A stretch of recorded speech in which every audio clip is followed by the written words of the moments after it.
চলে এটা ঢুকে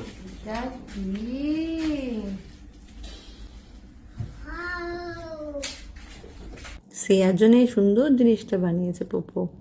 ও তো প্রচুর এক্সাইটেড, দেখে ভাবছে এটা কি কি মাম্মা, এটা কি দেখি তো। এই ওয়াও,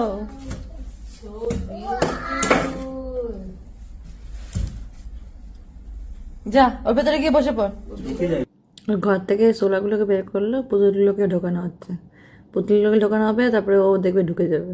যত সফট টয় ছিল সবার মধ্যে ঢুকে দিচ্ছে, সবার বাড়ি, এটা ওর হাউস তৈরি হয়েছে। দারুণ হয়েছে জিনিসটা। যাও যাও যাও ভেতরে যাও, ভেতরে যাও, যাও যাও যাও ভেতরে ভেতরে। মামাম মামাম এখনো বুঝতে পারছি না, ভেতরটা অন্ধকার তো, তাই জন্য ভাবছে ভেতরে কি আমার গিয়ে বসার কথা না পুতুলগুলো থাকবে। এবার পুতুলগুলোকে সব বের করে খুব মজা পেয়েছে জিনিসটা পেয়ে। এখন সারাদিন ওর ভেতরে ঢুকে থাকবে। জানলা আছে ওখানে, ছোট ছোট জানলা আছে, এখানে দুটো লম্বা লম্বা জানলা আছে। ওই দেখো কি হাসি, এটাই তো দরকার। খুব খুশি। যত সফটওয়্যার আছে ওগুলোকে ভেতরে ঢুকিয়ে দেবে, ওর মধ্যে শুয়ে পড়বে, দরকার হয় কোনো প্রবলেম নেই।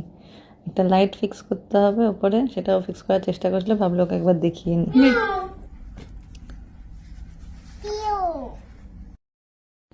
এখন দেখার বিষয় কতক্ষণের ভেতরে থাকে, কি কি করে। খুশি তো হেভি হয়েছে, সে তো মুখ দেখেই বুঝতে পারা যাচ্ছে। সব পুতুলগুলোকে একসাথে পেয়ে হেভি মজা, দারুণ লাগছে।